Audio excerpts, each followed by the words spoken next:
Hello बच्चों। आज हम बात करने वाले हैं अपने क्लास 12th बिजनेस स्टडीज की, जिसके अंदर हमारा एक टॉपिक है। उस टॉपिक के बारे में बात करेंगे। ठीक है बच्चों, क्लास 12th और सब्जेक्ट कौन सा है हमारा? बीएसटी का, जिसके अंदर आप लोग का चैप्टर नंबर 10 है, फाइनेंशियल मार्केट। बच्चों, फाइनेंशियल मार्केट होती क्या चीज है? अगर आप लोग बहुत ध्यान से समझोगे तो आप लोगों को समझ में आएगा कि चीजें होती क्या है। फाइनेंस, बेटा फाइनेंस क्या मतलब क्या होता है? मनी। ठीक है।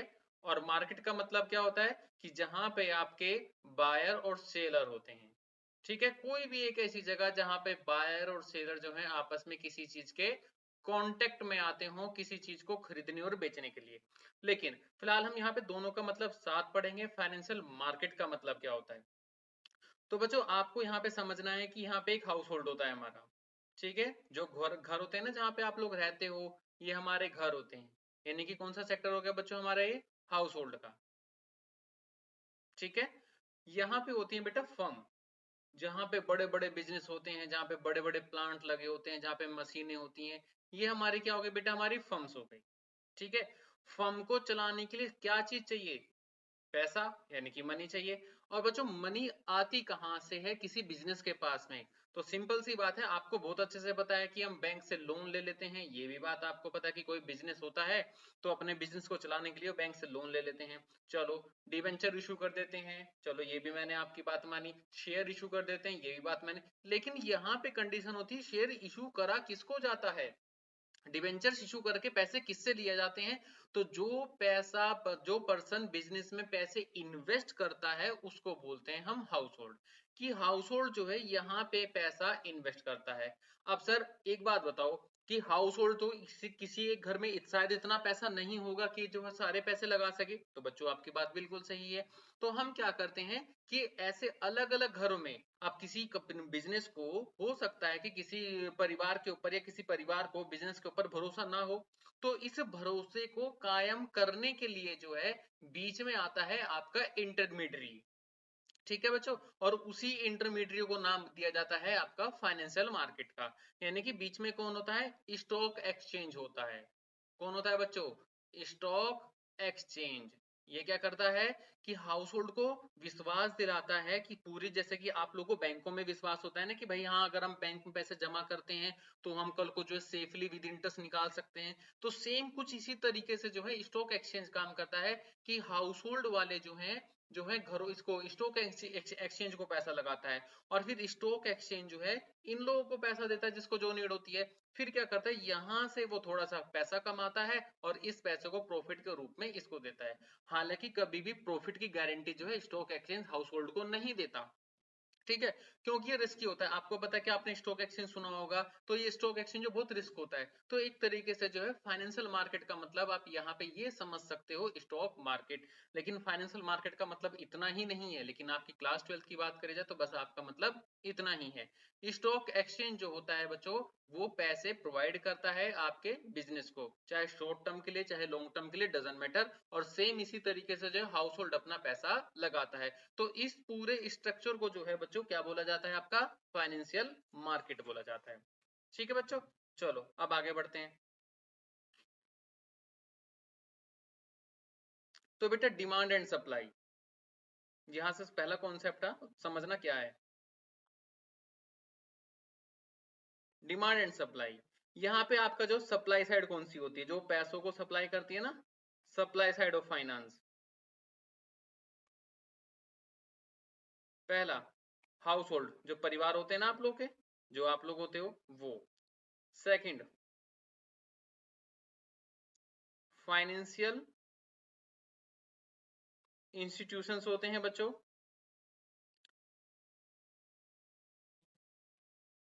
कमर्शियल बैंक होते हैं। जो LIC कंपनी होती है ना, बीमा कंपनियां, वो भी होता है। और जो फॉरेन इन्वेस्टर्स होते हैं वो भी होते हैं। ये चारों ही सप्लाइड साइड्स होती हैं। ठीक है, वो सारे के सारे कहाँ पैसा इन्वेस्ट करते हैं? फाइनेंशियल मार्केट के अंदर। यहां से लोग ये पैसा इन्वेस्ट करते हैं और ये पर्सन जो है फिर बिजनेस के अंदर पैसा इन्वेस्ट कर देता है। चाहे आपका बिजनेस हो, चाहे आपका ट्रेड किसी भी चीज से जुड़ा हो, या फिर आपका एग्रीकल्चर से जुड़ा हो। ठीक है, या फिर गवर्नमेंट को अगर पैसा चाहिए, तो किसी भी तरीके का पैसा चाहिए, क्योंकि ये लोग सीधे जो है सीधा फाइनेंस में नहीं आ सकते हैं, बीच में एक ना एक इंटरमीडिएटरी जरूर होगा, उस इंटरमीडिएटरी का नाम फाइनेंस मार्केट होगा। ये लोग यहाँ से पैसा लगाएंगे, ये यहाँ लगा देंगे, प्रॉफिट कमाएंगे और ये प्रॉफिट इसको वापस कर देगा। बीच में जो है ये गवर्नमेंट, मतलब एक तरीके से जो फाइनेंशियल मार्केट होती है, संस्थाएं होती हैं, ठीक है, ब्रोकर्स होते हैं, स्टॉक एक्सचेंज होते हैं। तो बच्चों कुछ ये चीज होती है। अब आगे बढ़ते हैं कि इसके बेनिफिट्स क्या क्या हैं, यानी कि फंक्शनल क्या है। बच्चों अगर आप वीडियो एंड तक देखोगे तो आप लोग को जो है समझ में आएंगी चीजें, अगर आप लोग स्टार्टिंग में ही चले जाओगे तो फिर आपको कुछ भी चीजें समझ में नहीं आने वाली है। YouTube बहुत बहुत बड़ा है, आपको हर तरह के पर्सन मिलेंगे, हो सकता है कि आपको किसी टीचर की लैंग्वेज समझ में आए और किसी को किसी की। तो आप लोग को जिस टीचर की लैंग्वेज समझ में आती है आप लोग वहां जाके देख सकते हैं, कोई दिक्कत वाली बात नहीं है। फिलहाल हम बात करते हैं फंक्शनल ऑफ फाइनेंशियल मार्केट। तो सबसे पहला बेटा इसका काम क्या था, मोबिलाइजेशन का होता है। मैं पूरे पूरे पॉइंट लिखूंगा तो आप लोग पॉइंट को थोड़ा ध्यान रखना, चाहे तो आप इसे लिख सकते हो, कोई दिक्कत नहीं है। Mobilising, saving and channelising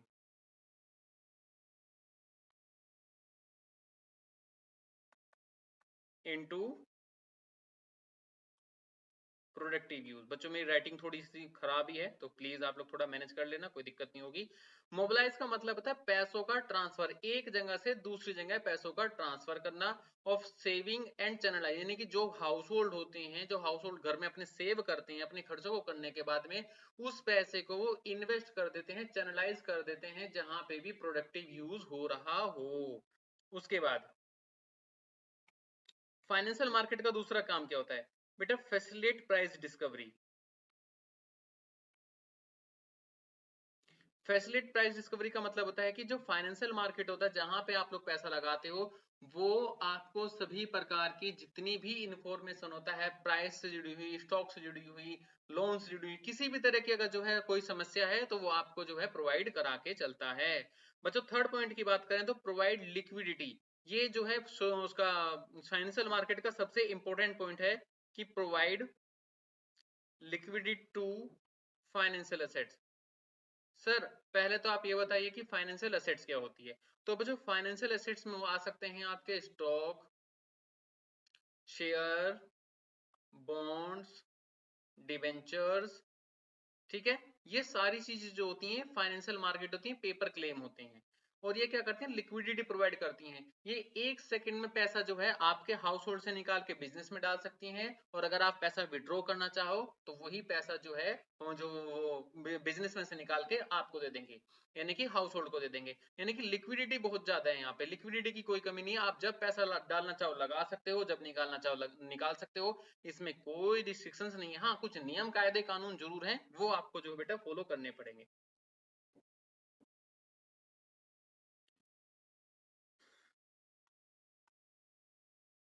reduce the cost of transportation, transportation है बेटा, sorry transaction, cost of transaction है बेटा, reduce of cost of transaction.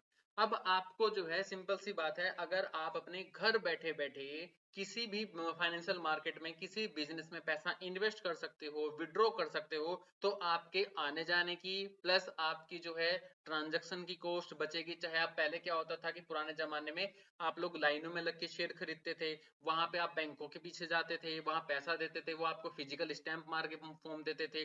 तो आज की डेट में ऐसा नहीं है, आज की डेट में सारा का सारा काम जो है वो इलेक्ट्रॉनिक मोड में हो चुका है। तो आप लोग सब जो शेयर बेचना है तब भी इलेक्ट्रॉनिक है, घर बैठे बिक जाएगा, खरीदना है तब भी आपका बेटा कुछ ऐसे ही हो जाएगा, उसमें प्रॉब्लम बिल्कुल भी नहीं है। तो ये क्या करता है, आपकी कॉस्ट ऑफ ट्रांजैक्शन को क्या करता है, रिड्यूस करता है। ठीक है बच्चों, तो ये हमारे चार फंक्शन हो गए। बेटा हम दूसरी तरफ बढ़ते हैं कि जो टाइप्स ऑफ मार्केट होती है वो कितने तरह की होती है।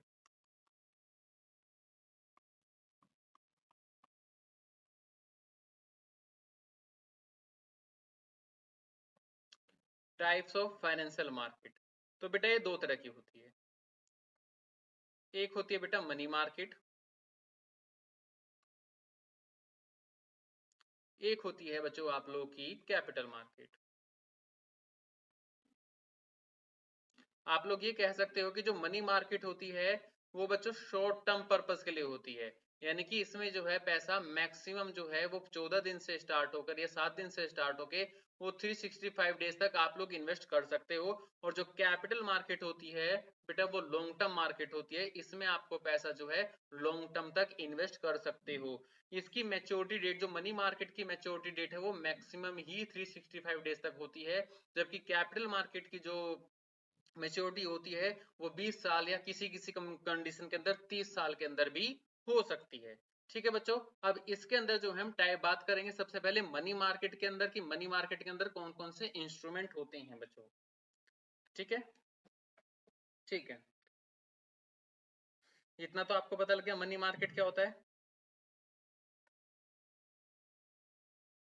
मनी मार्केट का मतलब है वो पैसा जिसे आप अपने बिजनेस के लिए शॉर्ट टर्म पर्पस के लिए यूज कर रहे हो, वो सारा का सारा क्या होता है आपका मनी मार्केट होता है, जिसकी वैलिडिटी जो होती है वो 7 दिन या 14 दिन से लेकर 365 डेज तक हो सकती है।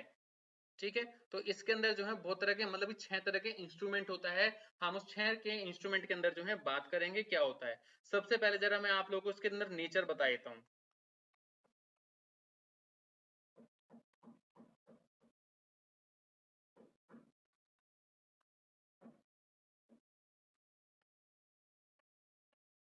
मनी मार्केट, सबसे पहला मोर लिक्विडिटी। बेटा दो तरह की मैंने आपको बताई थी मार्केट, दो तरह की होती है, एक होती है मनी और एक होती है कैपिटल। तो कैपिटल की कंपैरिजन में जो है मनी मार्केट जो होती है वो ज्यादा लिक्विडेट होती है, यहाँ पे आप अपना पैसा जो है जल्दी से जल्दी मेच्योर कर सकते हो आप, और जो है इसमें रिस्क भी ज्यादा नहीं होता। दूसरा,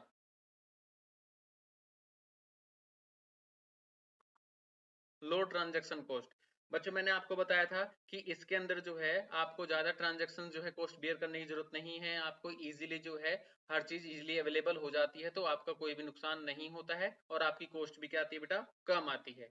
दूसरी बात, यहाँ जो डीलिंग होती है वो केवल शॉर्ट टर्म फाइनेंशियल एसेट्स के अंदर ही होती है, शॉर्ट टर्म फाइनेंशियल एसेट्स के अंदर इसकी डीलिंग होकर चलती है बच्चों। ठीक है, फोर्थ पॉइंट,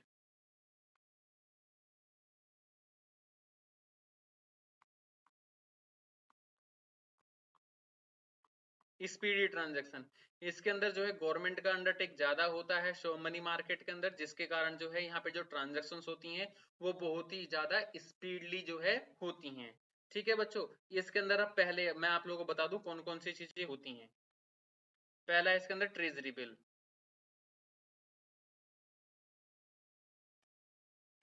ठीक है, नंबर 2 होता है बेटा कमर्शियल पेपर।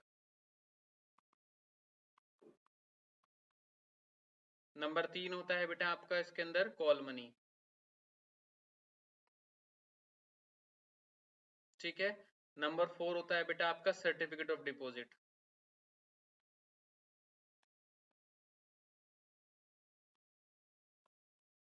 नंबर 5 होता है बेटा आपका कमर्शियल पेपर। एक होता है कमर्शियल बिल और एक होता है बेटा आपका कमर्शियल पेपर एक बिल, दो चीजें होती हैं। और एक, हाँ बेटा लास्ट 5 होते हैं ये। ठीक है, ये 6 नहीं होते हैं, ये 5 होते हैं, और इसके बारे में जो है हम बात करने वाले हैं। सबसे पहले बात करते हैं बेटा ट्रेजरी बिल की। ज्यादा डिफरेंस नहीं है इन सभी के अंदर, बस थोड़ा थोड़ा डिफरेंस है। जो ट्रेजरी बिल है बेटा, इसकी जो मिनिमम अमाउंट है, मिनिमम अमाउंट कितने रुपए की है, 25,000 की है। अब अगर आपको 2 ट्रेजरी बिल खरीदने हैं तो इसके मल्टीपल में ही खरीदोगे, जैसे 50,000, 75,000 और 1 लाख रुपए। मिनिमम वैल्यू कितनी है, 25, उसका फिर डबल होता चला जाएगा, उसमें कोई नहीं है। ठीक है बच्चों, और जो इसकी डेट होती है वो कितने दिन की होती है, 14 डेज की होती है, 91 डेज की होती है, 182 डेज की होती है और 364 डेज की होती है। ये इसकी जो है मैक्सिमम जो है वो होती है, डेट होती है कि इतने के अंदर आप इसे जो है इंक्लूड कराते ही कराते हो। ठीक है बेटो, कमर्शियल पेपर।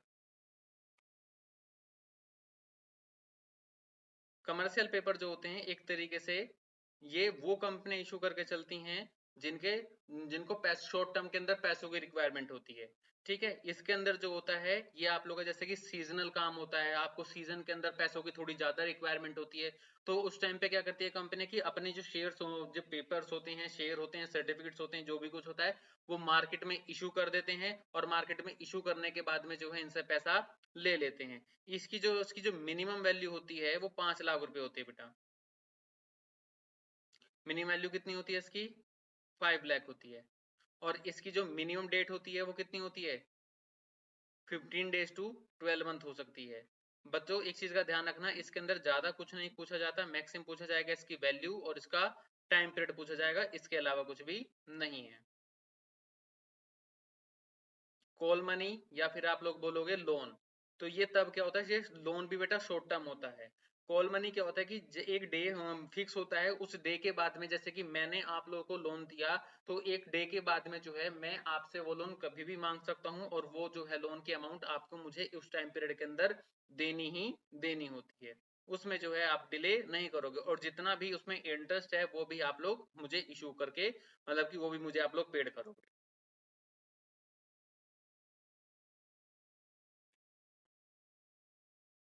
एक होते हैं बच्चों कमर्शियल बिल।